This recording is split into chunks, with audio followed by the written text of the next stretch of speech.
power-up, the family power-up.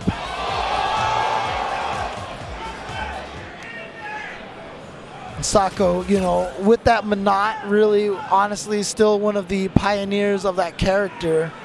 Really doing a great job with that character. Oh, Sako always has that, like, weird, curious smile on his face. Like, this is fun. This is interesting. Having a great time. But Punk fresh off the back of that Street Fighter League win. And again, Punk, you know, he's the player who 2 years ago, you know, we were all talking about him being the best, and he was supposed to win Evo, and then Tokido took it from him, and then we all felt like his Evo run was ridiculous. Yeah, we felt like he all kind of hit a slump or something like that, or maybe Punk was going to lose it. But now, this year, I feel like Punk is stronger than ever.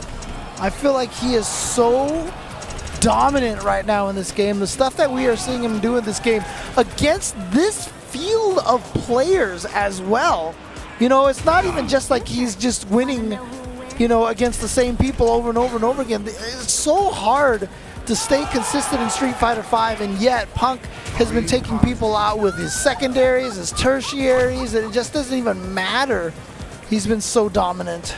He is an incredibly gifted player, and it's great to see him back on top this season. His playstyle incredibly effective, and really no one is able to really replicate it. You know, it's a playstyle that is so heavily based on his reactions and his situational awareness. His confirms are incredible. His whiff punishes are some of the best in the world. Here we go. It's going to be a very footsie-heavy game. I mean, we saw this matchup in the Street Fighter League, except it was Justin playing Menat, and Justin would do a good job, but Justin also came has super close to winning. Yeah. And then he's got much more patient on, you know, he's much more patience on the footsies and stuff. Sako is definitely a little more aggressive, a little more active, so let's see if he can make it work for him, or Punk will just take advantage of that. managed to make it out of the corner and avoid the stun, so that's a real big win for Sako in that situation.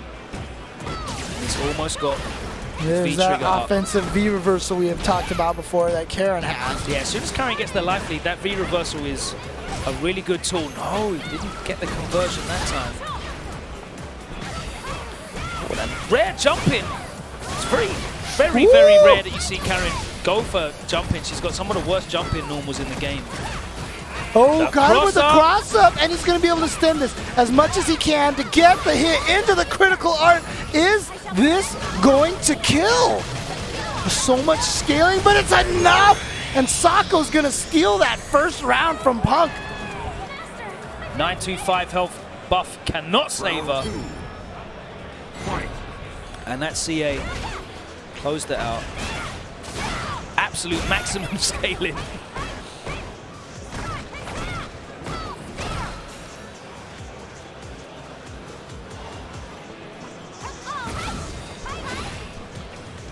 Again, it's just this footsies, this orbs that Sako's playing, trying to keep. Cross counter anti-X, got the corner back.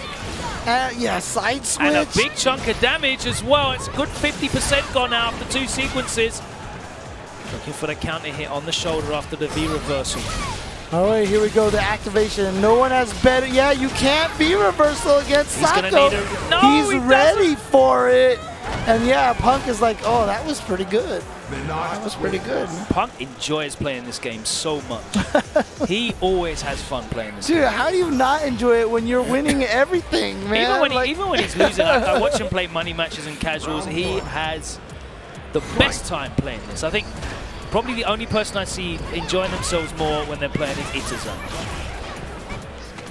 Well, now it looks like Punk has, you know, maybe been turned on or something like that, saying, oh, okay, this is what you're going for, here we go. Yeah, it's always good when he manages to get the opponent in the corner before 85 seconds are up on the clock. Back there again now, the wake-up light kick into the activation. Blocks that setup. There's the V reversal. The way to respect most that of the drill, stands up and gets caught low. And Punk is going to just take his time. There's the activation. Be on your guard. There's the confirm. He doesn't even need the wreckers. Extends the combo after the Tenko. And Karin always gets kills. the CA. Always gets the kills. You never ask, James. When it's Karin CA, you never ask. That's right. That's the corollary. It's the corollary right there. So there you go. Punk taking his first round against Sako. Let's see if he can keep this up. Sako, of course, already taking game number 1. Nice with punish. Go for the reflect. I'm not sure if Sako was going for the crouching reflect. I'm not sure what that would have. Yeah, it's minus a bajillion, right? So and he's looking. Oh, and again he gets the light kick activation. And he's able to keep it up. Goes for the mix doesn't up. bite for the drill. Oh, Jab, nice jab, check. and that should be it. On that forward dash, not quite enough yet. Look at that back dash. Oh my God, Sako can still take this. Oh, and he finds the sweep in there. Woo! Sako almost had that. If he had just gotten one more orb hit, he could have went into the critical art. That was a very different game. More like the Punk we're used to, getting them into the corner early, converting that into damage, but he's getting counter hit by that light kick. Sako is finding gaps, managing to activate. Okay, has Good the anti-air. reads. Yeah, and look at this. Got Punk flinching. Tried to go for the overhead. Punk jumping out there, trying to reset the situations. Very smart by Punk. And again, that light kick's working out.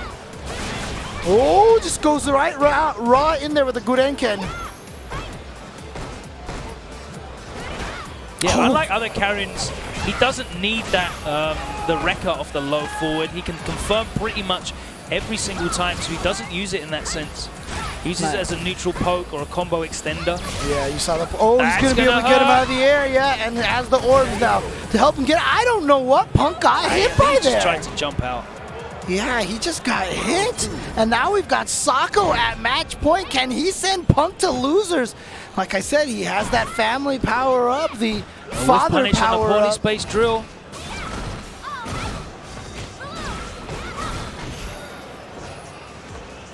Are we going to see two of the favorites sent to losers bracket consecutively? Maybe not, though, because Punk has Sako in the corner, and again he finds a gap to interrupt. Punk's back on him, that V reversal. Yeah, keeps going with that offensive. And he's got the corner back. That's the second time we've seen that Sako crush with counter. the life lead. Oh, the reversal hits. But Sako still with the life lead. Not anymore. Here we go, activation for Punk. Gets the back throw. Needs just one more hit. But Sako has that ability to activate. Here we go. What's he going to be? He's got it! There it is! And it's Punk sent to losers as well, and Sako advances. What a performance from Sako. It looked like Punk had turned it around. That second match was so dominant. But I was so impressed by Sako's defensive choices. He was able to break out of that corner so consistently. Wow, and Sako, right at the very end there, caught him with kind of like the pseudo shimmy, walks up to him and then neutral jumps with the let go. And then you just, that delay is what makes you want to try to go for the throw, and he got caught.